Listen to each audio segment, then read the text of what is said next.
Good evening అండి. నేను మీ కిరణ్ సార్ని. ఈరోజు టీజీపీఎస్సీ గ్రూప్ 1 ప్రిలిమ్స్ పేపర్ రావడం జరిగింది. ఇందులో పాలిటిక్స్ సంబంధించి ఎలాంటి క్వశ్చన్లు వచ్చాయనేది మీకు ఇప్పుడు చెప్పడం జరుగుతుంది. ఇందులో మన క్వశ్చన్ నెంబర్ 64 పార్లమెంటు సభ్యుల ఎన్నికకు సంబంధించి దిగువ అంశాలను పరిగణించండి.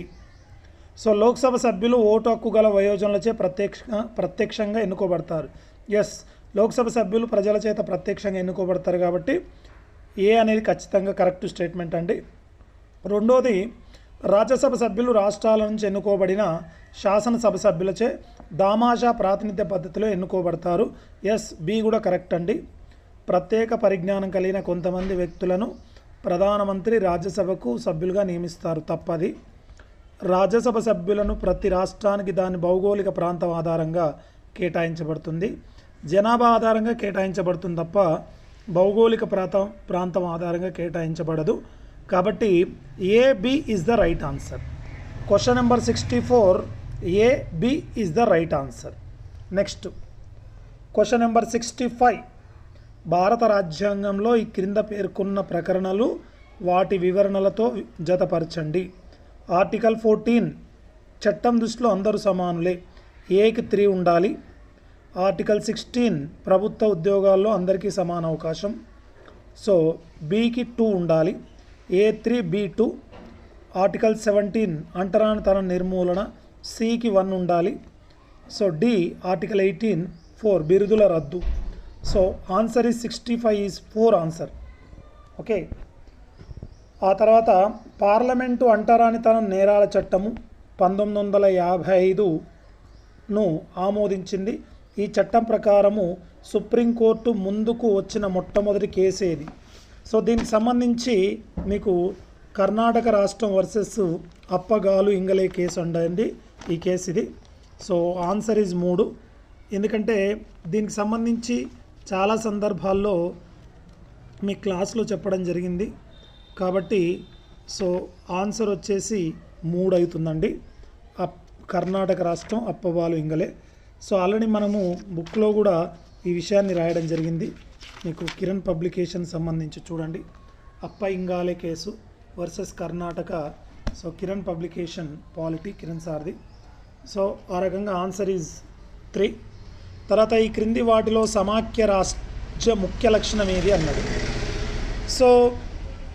ఇవి ఇచ్చిన మిగతా 3 ఆప్షన్లు ఏంటంటే కాదు, అధికారాల విభజన అనేది సమాఖ్య లక్షణం అండి.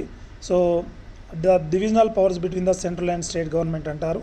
అధికారాల విభజన ఇస్ ద రైట్ ఆన్సర్.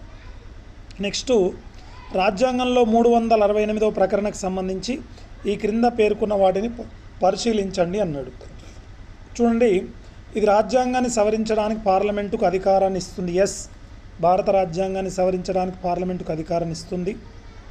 2/3 వంతు సభ్యుల ఆమోదంతో రాజ్యాంగాన్ని సవరించడానికి పార్లమెంటుకు అధికారాన్ని కల్పిస్తుంది. ఎస్.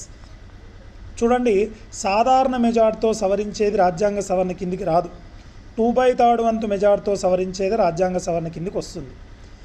కాబట్టి భారత రాజ్యాంగాన్ని 3 రకాలుగా సవరించవచ్చు అని చెప్పినప్పటికీ ఒక నెంబర్ ఇవ్వాలంటే అది 2/3 వంతు మెజార్టీతో సవరించాల్సి వస్తుంది. కాబట్టి ఏ, బి అనేది ఖచ్చితంగా రైట్ అండి. తర్వాత ప్రాథమిక హక్కుల్ని సవరించడానికి పార్లమెంట్ అధికారం కల్పించదు అన్నాడు. కల్పిస్తుందండి, తప్పు స్టేట్మెంట్ అది, సి కాదు. రాజ్యాంగ మౌలిక నిర్మాణం తప్ప ఇతర ఏ అంశాలని సవరించడానికి ఇది పార్లమెంటుకు అధికారాన్ని ఇస్తుంది. ఎస్, మనం తెలుసు కేశవానంద భారతి కానీ మినర్వా మిల్స్ కేసు విషయంలో కానీ భారత రాజ్యాంగాన్ని సవరించవచ్చు కానీ మౌలిక స్వరూపాన్ని మార్చకూడదని చెప్పడం జరిగింది. ఇచ్చిన దాంట్లో ఏబిడి మాత్రమే నిజము. 1 is the right answer. Next, ఈ క్రింది వ్యాఖ్యలను పరిగణించండి. ఓటు హక్కు వినియోగం ఒక రకమైన భావ ప్రకటన అని సుప్రీంకోర్టు చెప్పింది. ఎస్, గుర్తించిందండి. ఓటు హక్కు అనేది భావ ప్రకటన కింద మనం గుర్తించడం జరిగింది. ఎన్నికల్లో పోటీ చేసే వ్యక్తి పూర్వాపరాలు తెలుసుకునే హక్కు ఓటర్లకు ఇవ్వబడింది. ఎస్, ఏబి 2 కూడా కరెక్ట్ అయినటువంటి ఆన్సర్ అని చెప్పేసి మనం చెప్పుకోవాలి. ఓకేనా.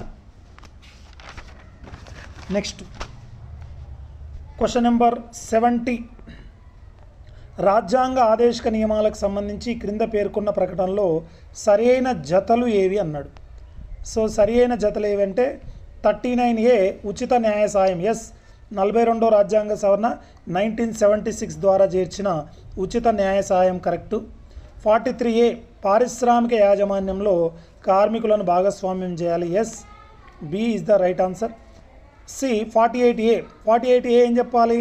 పర్యావరణ పరిరక్షణ, వన్యప్రాణి సంరక్షణ అని చెప్పాలి. కానీ అక్కడ ఏముంది? బాలల హక్కుల పరిరక్షణ అని ఉంది, తప్పు. 51 అంతర్జాతీయ శాంతి భద్రతల పరిరక్షణ. Yes, ABD is the right answer. Answer is 2. Next, ఈ క్రింది వాటిలో ఏది రాష్ట్ర ఎన్నికల సంఘం పాత్ర? సో రాష్ట్ర ఎన్నికల సంఘం చేసే పని ఏంటంటే స్థానిక సంస్థల ఎన్నికల నిర్వహణ అండి. కేంద్ర ఎన్నికల సంఘం ఏమో ఎంపీ, ఎమ్మెల్యే, ఎమ్మెల్సీ ఎన్నికలు నిర్వహిస్తుంది. రాష్ట్ర ఎలక్షన్ కమిషన్ ఏమో స్థానిక సంస్థల ఎన్నికల నిర్వహణ చేస్తుంది. కాబట్టి ఆన్సర్ ఈజ్ 4. ఓకేనా? రాష్ట్ర శాసనసభ ఎన్నికలు నిర్వహించేది కేంద్ర ఎన్నికల సంఘము. ఆ తర్వాత మిగతా 2 కావండి. సో స్థానిక సంస్థల ఎన్నికల నిర్వహణ అనేది రాష్ట్ర ఎలక్షన్ కమిషన్కి సంబంధించింది. నెక్స్ట్, పాటించాల్సిన విధి ప్రక్రియ అంటే డ్యూ ప్రాసెస్ ఆఫ్ లా పై రాజ్యాంగ సభలో జరిగిన చర్చలో డాక్టర్ బిఆర్ అంబేద్కర్ ఇలా గమనించాడు. ఎస్, శాసన న్యాయశాఖల మధ్య సంబంధాలకు. ఎస్, సమాఖ్య విధానంలో శాసనశాఖ చేసిన చట్టాలు చెల్లనేరవని, చెల్లుబాటు కావని న్యాయశాఖ నిర్ణయించడము. ఎస్, ఓకేనా? సమాఖ్య ఏర్పాటు వెసులుబాటు ప్రమేయం ఉంటుంది, కాదండి. AB is the right answer. Next, రాజ్యాంగ సవరణ చట్టం 4వ సవరణ 50 ద్వారా విశిష్ట అధికార పరిధి అనే భావన ప్రవేశపెట్టబడింది. ఈ భావన కలిగి ఉంది. యాక్చువల్గా ప్రభుత్వ ఆస్తుల్ని స్వాధీనం చేసుకునేటప్పుడు ఇది సరైన నష్టపరిహారం